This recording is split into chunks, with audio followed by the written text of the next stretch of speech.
पटना में नीट छात्रा की मौत के मामले में रोज नए खुलासे हो रहे हैं और एक बार फिर सीबीआई की टीम जिस तरीके से जहानाबाद पहुंची, तीसरी बार जहानाबाद का दौरा किया सीबीआई की टीम ने और वहां पर उसे कुछ अहम सुराग भी मिले और साथ ही कई लोगों से उसने पूछताछ की है। इस बीच में पप्पू यादव ने एक बार फिर सनसनीखेज आरोप लगाया है कि ये जो पूरा मामला है ये केवल एक छात्रा की मौत का मामला नहीं है, बल्कि इसके पीछे एक बड़ी साजिश है और कुछ साक्ष्यों को छुपाने की कोशिश है।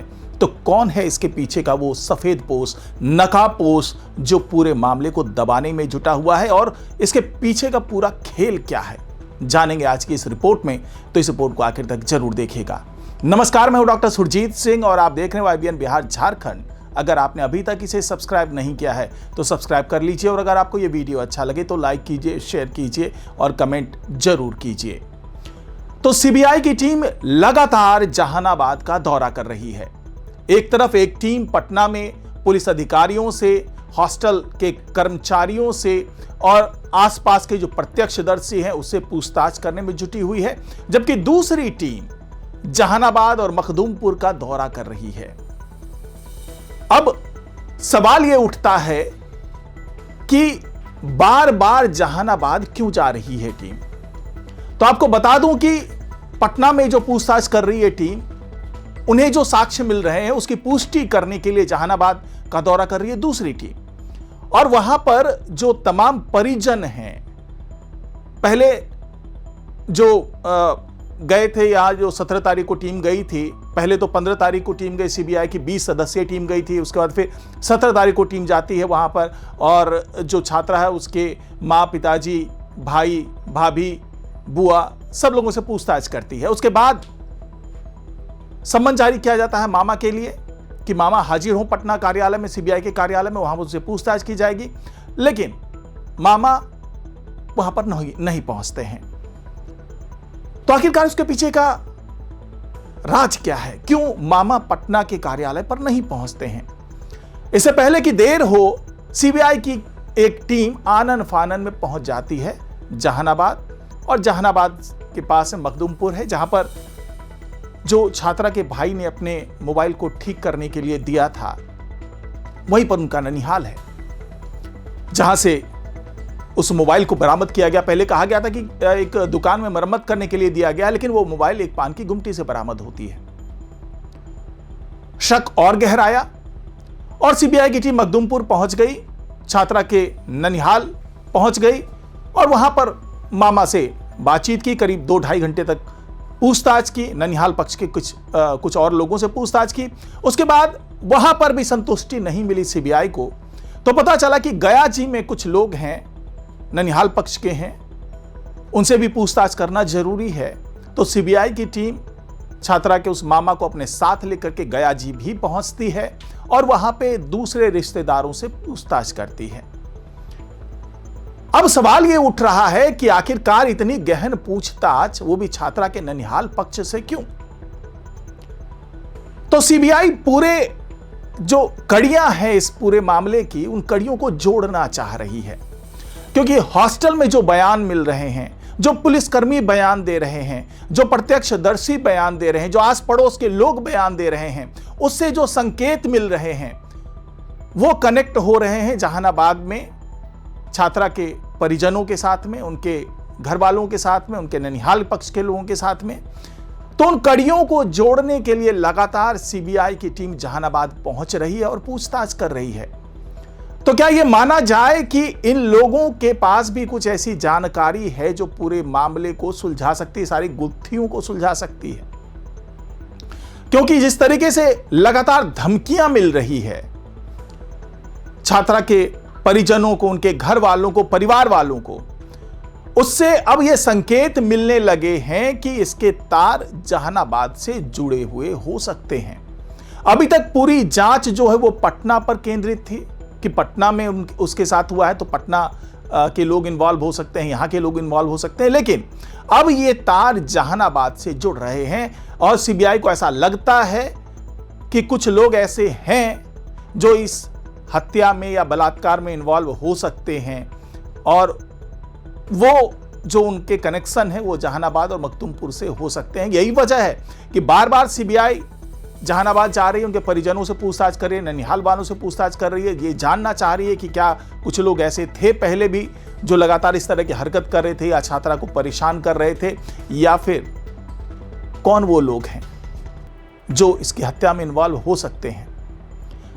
यह जांच लगातार चल ही रही है कि इसी बीच में पप्पू यादव ने एक बार फिर सनसनीखेज खुलासा कर दिया कि जो मामला दिख रहा है कि छात्रा की हत्या हुई या उसके साथ कुछ गलत हुआ, यह मामला उतना सीधा नहीं है, बल्कि एक केस स्टडी है। इसके पीछे एक पूरा गिरोह सक्रिय है, पूरा नेटवर्क सक्रिय है, और उस नेटवर्क से जुड़े हुए बड़े बड़े लोग हैं, बड़े बड़े माफिया हो सकते हैं, बड़े बड़े राजनेता हो सकते हैं, रसूखदार लोग हो सकते हैं, जिन्हें यह पता है कि एक बार अगर यह गुत्थी सुलझ गई तो यह कड़ियां जुड़ते जुड़ते उन तक भी पहुंच सकती है।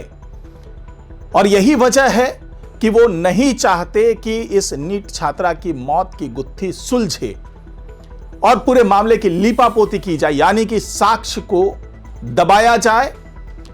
और ये जो हत्या की बात हो रही है, ये जो दुष्कर्म की बात हो रही है, ये केवल एक केस स्टडी, मैं बार बार कह रहा हूं, जो पप्पू यादव आरोप लगा रहे हैं कि ये केवल केस है, इसके पीछे एक पूरा नेटवर्क है। और जब ये गुत्थी सुलझ जाएगी तो कई और गुत्थियां सुलझेगी। पिछले दिनों भी कई हॉस्टल में जो कुछ कांड हुए, जो कारनामे हुए, उन सब की गुत्थियां आपस में जुड़ी हुई है, सारी कड़ियां जुड़ी हुई है। तो पप्पू यादव ने क्या कहा, पहले उसको सुन लीजिए, उसके बाद बात करेंगे कि पप्पू यादव ने ऐसा क्यों कहा। 30 सुई दिए हो बच्ची को नींद वाली, ताकि बच्ची मर जाए। जब हम बेहोश रहेंगे, जहर खाएंगे, या हम 90 टैबलेट खाएंगे, तो हमको उस टैबलेट के रिएक्शन को खत्म करने के लिए सुई पड़ेगी। सारी सुई प्रभात हॉस्पिटल के उस पर्ची में जो माँ बाप ने खरीद के दिया और आपने लिखा, वो बच्ची को नींद में रखने वाली एक एक सुई का नाम मैं पहले बता चुका हूं। आपने मारा। आप आईसीयू का लिस्ट नहीं दी, मेरी बेटी को आईसीयू में ले जाके मारे। वहां का सीसीटीवी फुटेज वहां से मार के आपने मेदांता भेजा।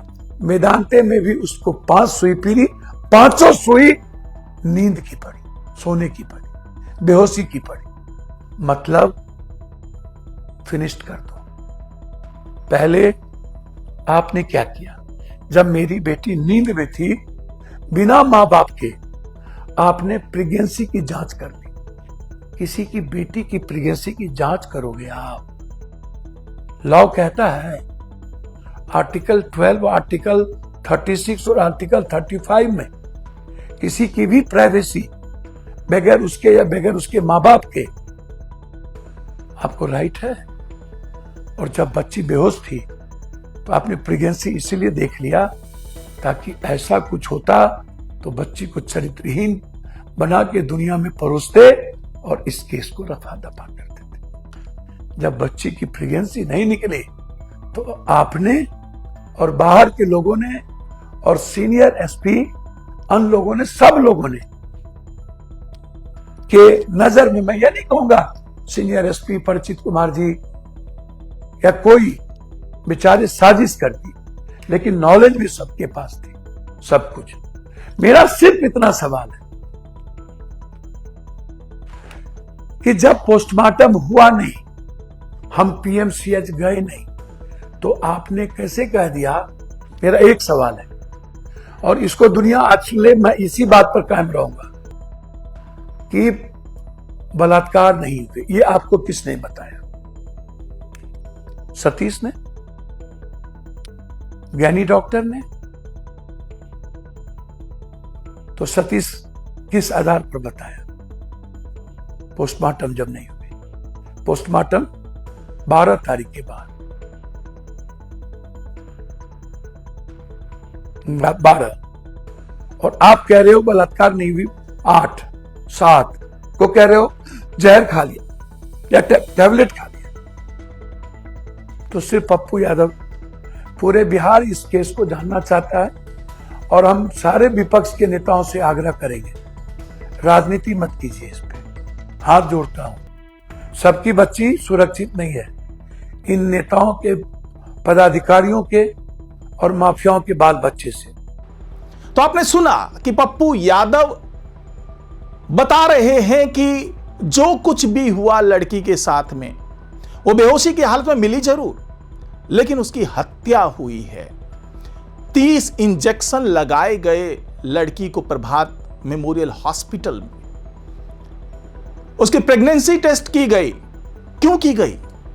बिना पेरेंट्स के अनुमति के, जो कि आमतौर पर माना जाता है कि अगर किसी नाबालिग की प्रेगनेंसी की बात होती है तो उसके पेरेंट्स की अनुमति ली जाती है उसके प्रेगनेंसी टेस्ट करने के लिए। तो बिना अनुमति के कैसे प्रेगनेंसी टेस्ट कर लिया गया? क्या उन्हें डर लग रहा था कि अगर लड़की प्रेग्नेंट हुई तो वहां से डीएनए निकल करके बड़ा खुलासा कर सकती है और आरोपियों के गिरबान तक पुलिस पहुंच सकती है? क्या इसलिए प्रेगनेंसी टेस्ट किया गया? कई सवाल हैं। पप्पू यादव ने जो सवाल उठाए हैं, अब वो सारे सवाल के जवाब भी ढूंढे जाएंगे। क्या केवल मनीष कुमार को गिरफ्तार करके, जो कि हॉस्टल के मालिक हैं, संचालक नीलू है, उनसे पूछताछ नहीं होती है? हिरासत में मनीष कुमार को रखा जाता है तो पूछताछ नीलू तक क्यों नहीं पहुंचती है? वार्डन तक क्यों नहीं पहुंचती है? जो गार्ड वहां मौजूद था वो अलग अलग बयान दे रहा है, झूठ बोल रहा है, उससे कड़ाई से पूछताछ पुलिस ने क्यों नहीं की? ये वो तमाम सवाल हैं ये दर्शा रहे हैं कि स्थानीय पुलिस ने भी कई जगह पर लापरवाही की है या फिर वो बहुत ज्यादा दबाव में थी। जैसा कि प्रशांत किशोर ने भी 2 दिन पहले कहा था कि पुलिस बहुत प्रेशर में है क्योंकि इस कांड से जुड़े हुए बड़े बड़े लोग हैं जो नहीं चाहते हैं कि पूरे मामले का खुलासा हो। तो पप्पू यादव जो आरोप लगा रहे हैं, क्या इस दिशा में भी सीबीआई जांच करेगी? फिलहाल तो यही माना जा रहा है क्योंकि सीबीआई हर उस जगह पर पहुंच रही है, हर उस साक्ष्य को ढूंढने की कोशिश कर रही है जो उसे चाहे किसी के माध्यम से मिल रहा है या कोई आरोप लगा रहा है तो उस आरोप में कितनी सत्यता है, इसकी जांच में भी सीबीआई जुटी हुई है।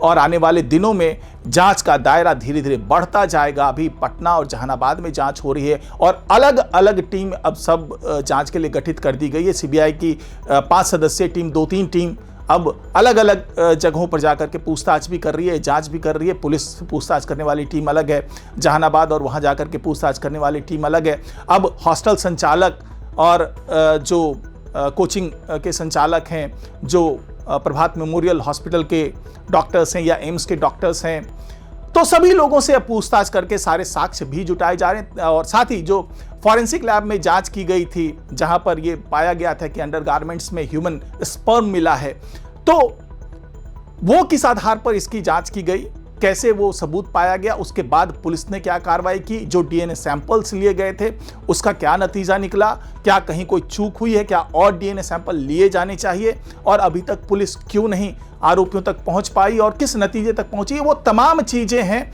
जिसकी छानबीन अब सीबीआई कर रही है। और बहुत जल्दी जो सीबीआई की जांच इस दिशा में बढ़ रही है, उससे अब हर पक्ष जो है उसे ये उम्मीद बंध गई है कि सीबीआई अब इस मामले में छात्रा की मौत का इंसाफ करेगी और साथ ही परिजनों को भी इंसाफ मिलेगा, और जो असली आरोपी होंगे और जो ये पूरा नेटवर्क है उसका पूरा पर्दाफाश सीबीआई करेगी, ऐसा भरोसा अब होने लगा है। तो फिलहाल आज की रिपोर्ट में इतना ही। नमस्कार।